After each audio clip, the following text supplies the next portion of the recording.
নবী জামাত তিনি বলেন মান আলা জারিয়াতাইন হাত্তা তাবলুগা জা ইয়াউমাল কিয়ামাতি আনা ওয়া হুয়া ওয়া দাম্মা সাবিহু।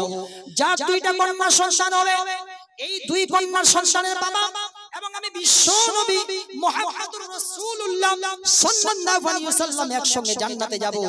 যেমন তোমরা দেখতে পাচ্ছ এই যে একটি আঙ্গুল আর এই আঙ্গুল যেমন দুইটা আঙ্গুল একসঙ্গে মিলিত হয়ে আছে, যেমন কোনো ভেদাভেদ নাই, দুইটা আঙ্গুল যেমন একসঙ্গে মিলিত হয়ে আছে, ঠিক এইভাবে করে আমি এবং ওই দুই কন্যার বাবা একসঙ্গে জান্নাতে গিয়ে প্রবেশ করব।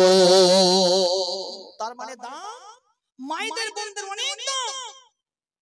কে বলছে পৃথিবীর বুকে নারীদের দাম দেওয়া হয় নাই? নারীর অধিকার কে দেয় নাই?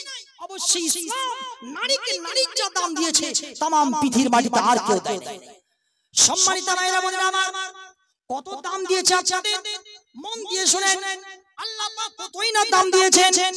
বিশ্বনবী মুহাম্মদুর রাসূলুল্লাহ সাল্লাল্লাহু আলাইহি ওয়াসাল্লাম তিনি বসে আছেন, এমন সময় এক সাহাবী এসে বলতেছেন ইয়া রাসূলুল্লাহ বলেন খিদমত করব কার?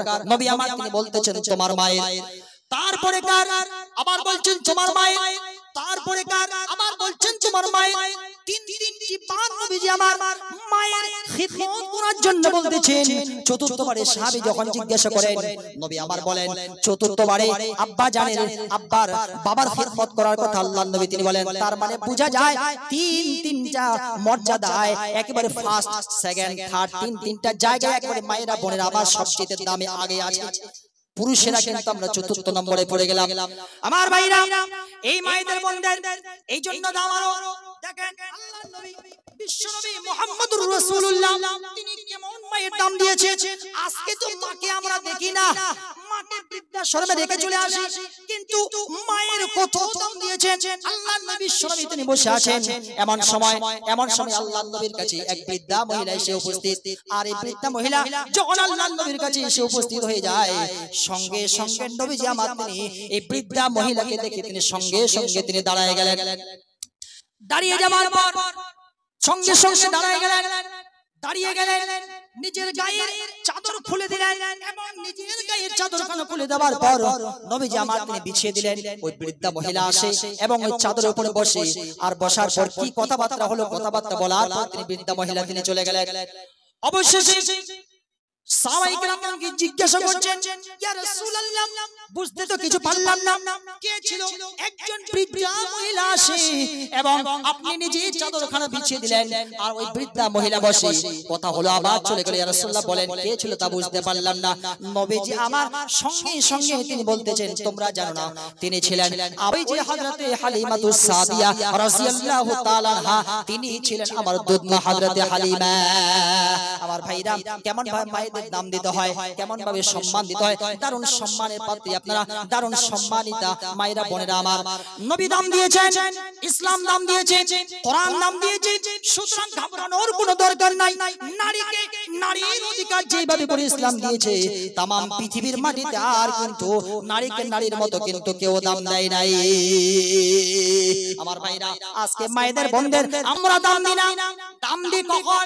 যতদিন জীবিত থাকবে এক মুঠো ভাত আমরা দিই না, বাড়িতে রাখি না, বৃদ্ধাশ্রমে রেখে চলে আসি, মার দি খাবার দিই না, বৃদ্ধাশ্রমে রেখে চলে আসি, কোনো টাকা নাই, কোনো পয়সা নাই, বেচারা বাপ নিজের শেষ মুহূর্তের দিনগুলো এমন ভাবে কাটায়, কোনো টাকা নাই, একবেলা কোন রকম খায়।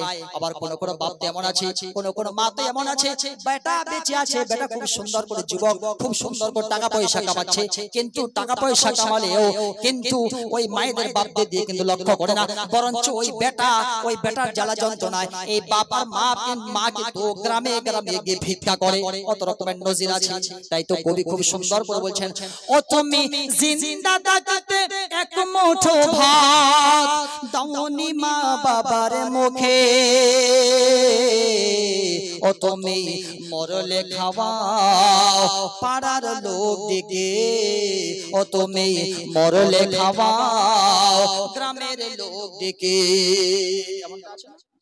যতদিন জিন্দা থাকবে এক মুঠো ভাত দেবে না।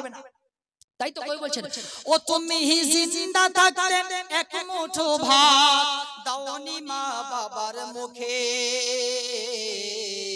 ও তুমি মরলে খাওয়াও পাড়ার লোক ডেকে ও তুমি মরলে খাওয়াও পাড়ার লোক ডেকে কত টাকা কত পয়সা ও তুমি ব্যাংকে রাখো জমা আর বাড়ি বাড়ি ভিক্ষা করে তোমার বাবা মা ভাইরে তোমার বাবা মা কত টাকা কত পয়সা তুমি ব্যাংকে রাখো জমা আর বাড়ি বাড়ি ভিক্ষা করে তোমার বাবা মা আরে তোমার বাবা মা ও তোমার বউয়ের হাতে